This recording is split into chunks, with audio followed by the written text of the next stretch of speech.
Saudações a todos! Nesta quinta parte do curso Como Planejar a Produção Passo a Passo, trataremos da gerência do desenvolvimento de novos produtos. Neste vídeo, enfatizaremos a lógica fundamental de técnicas destinadas à gerência de projetos e a necessidade de seu emprego. O domínio desta lógica permitirá a administração do desenvolvimento em qualquer abordagem ou ênfase administrativa, favorecendo em larga medida a compreensão de aplicativos e sistemas destinados a este fim. Além disso, demonstraremos um exemplo de projeto em várias ferramentas informatizadas. Lembramos a todos que treinamentos sobre os assuntos sendo tratados nesse curso podem ocorrer tanto de forma presencial como online. Contate para informações de atendimento personalizado à sua empresa.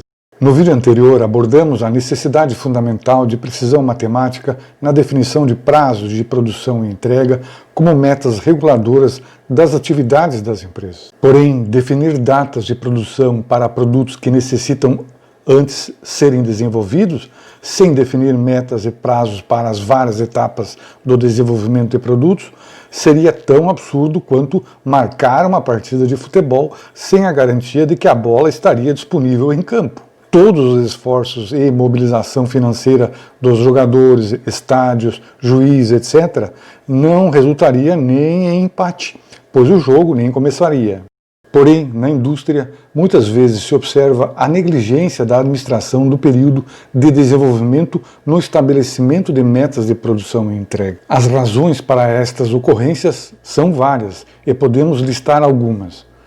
A falta de integração entre setores de desenvolvimento comercial, técnico, planejamento, produção, a falta de compreensão da necessidade da gerência dos projetos de desenvolvimento, a compreensão equivocada da gerência de projetos como algo muito complexo, a falta de ferramentas administrativas informatizadas para a gerência do desenvolvimento, o tratamento equivocado da gerência de projetos como algo fora da realidade prática. A solução para estas questões envolve, primeiramente, a conscientização das pessoas envolvidas da necessidade desta ação de planejamento integrado para o estabelecimento racional de metas produtivas, comerciais e financeiras. Neste ponto do vídeo, cabe uma reflexão.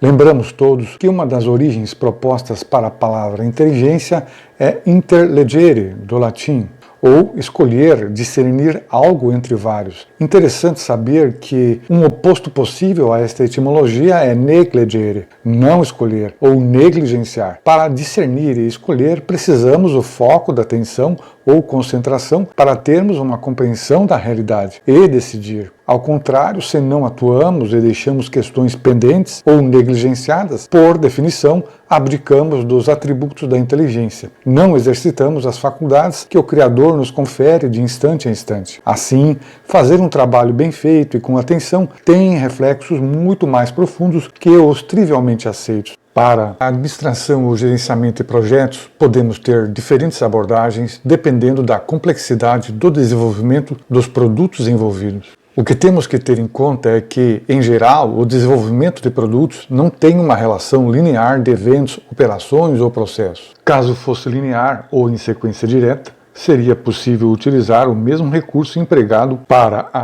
programação da produção. Em geral, o que se observa são processos que ocorrem de forma simultânea para que o resultado de cada um inicie outros em uma rede interligada de eventos. O primeiro que percebemos é que as operações têm uma relação de dependência. Por exemplo, a operação 4 depende da 1, da 2 e 3, e assim por diante. Mas é necessário deixar as informações, descrição de operações, sua duração e dependência, etc., mais evidentes. Com isto, percebemos a necessidade de cronogramas adequados a esta realidade prática. Felizmente, temos duas ferramentas que são úteis a esta tarefa. Tratemos primeiramente dos gráficos de Gantt. Este tipo de demonstração gráfica foi desenvolvido em 1917. Aqui temos um calendário. Aqui, a descrição das operações. Aqui, o tempo de execução em dias. Aqui, as dependências, isto é, de quais operações anteriores depende cada operação para definir o seu início. Aqui temos as datas calculadas com as informações anteriores. Prossigamos com o exemplo anterior, lançado sobre um gráfico de Gantt. Começando com as operações 1, 2 e 3, em uma mesma data, seu término mais tarde, da operação 2, determina o início possível da operação 4. A partir do final da operação 4, partem as operações 5 e 6. O término mais tarde, operação 6, determina o início da operação 7 ou a final. Um simples olhar sobre este cronograma resumido já nos diz muitas coisas. As datas de início e fim de cada tarefa, as datas de início e fim do projeto, quais tarefas deveriam ser racionalizadas para reduzir a duração dos projetos. Observem as tarefas 2, 4, 6 e 7. Quais tarefas têm folga em sua execução em relação à data final? Observem as tarefas 1, 3 e 5. Informações, sem dúvida, valiosas de diversas formas. Mas é possível outra visão ou forma de representar o mesmo projeto, enfatizando a rede de dependências, o cálculo das folgas e a evidência das operações que têm folga igual a zero e, portanto, são críticas. Este recurso foi desenvolvido em 1958 e seu emprego em projeto na área militar antecipou o final em anos mais cedo. São as redes PERT, da sigla em inglês, Técnica de Avaliação e Revisão de Programas. Paralelamente foi desenvolvido o CPM, da sigla em inglês, Método do Caminho Crítico. As duas técnicas são comumente utilizadas em conjunto e referidas como PERT-CPM. O primeiro a salientar é que, diferentemente dos gráficos de Gantt, o comprimento das setas de ligação não se refere à maior ou menor duração das operações ou processos. As setas representam a relação de dependência e sequência entre tarefas. Se prestarem atenção, perceberão que as duas representações, gráficos de Gantt e redes PERT, demonstram exatamente os mesmos resultados de datas, operação e de final de projeto. Vamos ver mais alguns detalhes desta técnica. Cabe salientar que a análise das operações de projeto, sua padronização em grupos de produtos, etc., é a tarefa mais importante e crucial. Para a representação automática dos projetos em gráfico de Gantt ou redes PERT-CPM, cálculos de data, etc., existem inúmeras ferramentas informatizadas. Também desenvolvi essas ferramentas em Excel e em Delphi. Além disto, na internet, podem ser baixados aplicativos que geram Gantt PERT. Link para baixar gratuitamente um desses recursos está na descrição desse vídeo. As dependências entre operações, obtidas pela análise inicial do projeto, orientam a construção da rede. Em cada bloco temos uma operação representada. Aqui, a descrição da operação e tempo de duração. Aqui, as dependências que definem a rede de ligação entre as operações. Notem que a operação 4, como no gráfico de Gantt, depende das operações 1, 2 e 3. Aqui, as datas de início e fim calculadas são registradas. Aqui, a soma dos dias mais cedo que a operação pode ocorrer por suas dependências e duração, determinando o tempo acumulado em cada tarefa. Aqui, o cálculo dos dias mais tarde que a operação pode ocorrer. Aqui, as folgas obtidas pelo cálculo entre dias mais cedo e dias mais tarde. Vejamos como os cálculos de dias mais cedo, dias mais tarde e folga são feitos. Começando com o tempo zero, calculamos o fim das operações com início simultâneo. As operações 1, 2 e 3 terminam em 4, 5 e 3 dias, respectivamente. Ora, para prosseguirmos e determinar o início da operação 4, que depende dessas anteriores, é necessário considerar o término mais tarde das operações que são restrição para o seu início. Neste exemplo, a operação 2 termina em 5 dias. A operação 2, terminando dia 24 de julho, sexta-feira, coloca o início da operação 4 para segunda, 27 de julho, ou seja, o início do sexto dia do projeto. Somando os 5 dias com 3 dias, que é o tempo da operação 4, se obtém 8 dias de duração acumulada. A operação 5 com 3 dias para a sua execução, somados aos 8 dias acumulados, resulta em 11 dias de duração acumulada até esse ponto. Porém, a operação 6, que também depende do final da operação 4, requer 4 dias para a sua execução, que, somados aos 8 dias acumulados, resulta em 12 dias de duração acumulada do projeto até esse ponto. Como a operação 7 depende para seu início da operação 5 e 6, o maior tempo acumulado até o final de uma e de outra deverá ser utilizado para prosseguir a soma. No caso, 12 dias acumulados até o final da operação 6. Como a operação 7 necessita 3 dias para a sua execução, somados aos 12 dias acumulados, resulta em 15 dias úteis de duração total do projeto. Para calcular os dias mais tarde de cada operação, o caminho é inverso. Começamos repetindo a duração final, no caso 15 dias, como o primeiro dia mais tarde. Um comentário.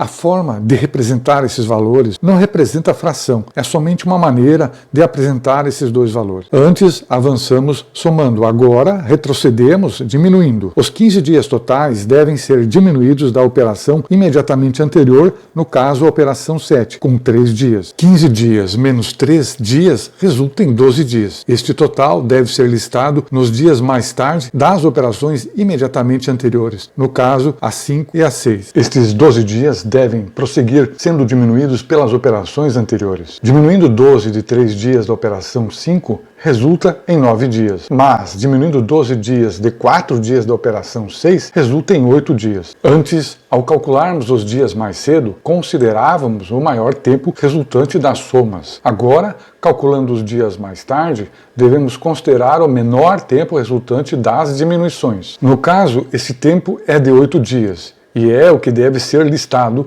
no dia mais tarde da operação anterior, que é a número 4. Prosseguindo, diminuímos dos 8 dias o tempo de duração da operação 4, que é de 3 dias. 8 menos 3 é igual a 5 dias. Este resultado deve ser lançado nos dias mais tarde das operações anteriores. O resultado até esse ponto, 5 dias, deve ser diminuído do tempo de cada operação anterior vinculada à operação para novamente selecionar o de menor duração. 5 menos 4 da operação 1 resulta em 1 dia. 5 menos 5 da operação 2 resulta em 0. 5 menos 3 dias da operação 3 resulta em 2 dias. O menor resultado sendo 0 deve ser lançado nos dias mais tarde da operação inicial. Este, sendo 0, deve coincidir com o tempo 0 inicial. Com isto podemos ir para os procedimentos de cálculo de folga, que são simples subtrações entre os dias mais tarde e os dias mais cedo. Observe a operação 5, diminuindo os dias mais tarde, acumulados 12 dias, pelos dias mais cedo correspondentes, 11 dias, obtemos a folga da operação em dias, no caso, 1 dia. Efetuando o mesmo procedimento na operação 6, obtemos folga igual a 0, 12 menos 12 igual a 0. E assim por diante em todas as operações. As operações que tiverem folga zero são consideradas críticas, e o caminho por elas formado é chamado de caminho crítico. Qualquer racionalização ou redução de tempo de projeto que se queira fazer deve começar com as operações do caminho crítico. Todos esses procedimentos e cálculos são realizados automaticamente pela maioria dos aplicativos destinados a gerenciar gráficos de Gantt e RedPath. Como já dito, conhecer a lógica envolvida favorecerá a compreensão de qualquer aplicativo sobre estas técnicas. Vejamos um exemplo prático relativo ao desenvolvimento de um produto qualquer, utilizando algumas ferramentas informatizadas. Esta é uma ferramenta desenvolvida em Excel VBA. Em 2 vídeos mais antigos do canal, amplio sua demonstração. Veja links na descrição deste vídeo. Salientamos aqui apenas algumas operações genéricas como exemplo. Ao lançar operações, tempos e dependências, etc., as datas de caminho crítico são calculadas. Campos específicos permitem definir início geral e feriados. A ferramenta ainda permite a administração de recursos e o gerenciamento de linhas de produtos. Ao alterar tempo de duração de qualquer operação, datas, duração total, caminho crítico, etc., são automaticamente calculados. Esta outra ferramenta faz parte de um sistema ERP completo, destinado à indústria de manufaturados. Utilizando o banco de dados, várias outras facilidades, além das já citadas, são possíveis. Uma das suas características é trazer o resumo em uma barra no gráfico do projeto. Aqui, uma alteração de duração de tempo de execução de uma operação, resultando no cálculo automático de datas, duração total do projeto, caminho crítico, etc. Outro aplicativo, o Gantt Project, foi desenvolvido pelo esforço voluntário de várias pessoas para distribuição gratuita. Pode ser baixado pelo link listado na descrição desse vídeo. Aqui, a alteração da duração de operação, como nas outras ferramentas, resulta no mesmo caminho crítico e datas. Além disto, esta ferramenta permite a visualização da rede PERT CPM. Uma pergunta que podemos fazer sobre este simples exemplo. E se a compra de materiais não dependesse da operação 8, aprovação do protótipo, e sim da operação 4, avaliação inicial? Se isto seria possível ou não na prática, todos os envolvidos deveriam responder de forma integrada. Mas, com esse tipo de indagação, consegui reduzir projetos que levariam 4 meses para menos de 3 meses, simplesmente analisando as dependências sem nenhum esforço adicional. Existem ainda várias outras possibilidades de racionalizações, como duração, uso de recursos, etc. Neste exemplo, a data final é antecipada de 31 de julho para 25 de julho, mas vou prosseguir ampliando um pouco a demonstração desta ferramenta com o lançamento de tarefas, duração e dependência. Clicando Clicando com o botão direito nesses campos, nova tarefa pode ser inserida. Clicando com o botão esquerdo sobre a tarefa, é aberto formulário para definir tempo de duração, dependências definidas na aba Anteriores. Clicando com o botão direito no cabeçalho e selecionando Gerenciar colunas, é possível definir as colunas a serem tratadas no projeto. O que queremos enfatizar é que toda a complexidade de cálculos é tratada por estas ferramentas, sendo o fundamental a correta coleta de operações, dependências e tempos. Além disto, é especialmente necessário o empenho de profissionais interessados em considerar de forma sistemática o período de desenvolvimento de novos produtos no planejamento da produção. Em síntese, para iniciar qualquer procedimento para a gerência do desenvolvimento de produtos, convém seguir as seguintes etapas: definir grupos de produtos básicos por similaridade, coletar informações de operações como descrição, duração, dependência, recursos, etc. de cada grupo de produtos básicos, montar gráfico e rede para análise e racionalização de tarefas, e aqui me refiro ao emprego de aplicativos. Análise final entre responsáveis pela execução de cada operação ou processo, estabelecimento de padrões de desenvolvimento a serem utilizados e adaptados a cada novo desenvolvimento de produto. Aqui, vários aspectos relativos à qualidade e outros fatores de execução de processos podem ser padronizados de forma integrada. Tendo os projetos padrão, utilizá-los adaptando-os a novos projetos, executando análises e racionalizações para término mais cedo, na definição de metas de operações de desenvolvimento e início de produção e no controle de execução dos projetos. Evidentemente, existem inúmeras particularidades que não abordamos, como os detalhes da definição de tempos por operação, a consideração do desenvolvimento de mais de um produto simultaneamente, etc. Cabe ainda salientar que um dos maiores benefícios desses procedimentos é a integração entre setores técnico, comercial, produção, financeiro, qualidade, planejamento e programação, todos em relação a metas comuns. Em próximo vídeo desse curso, trataremos de várias particularidades relativas às compras.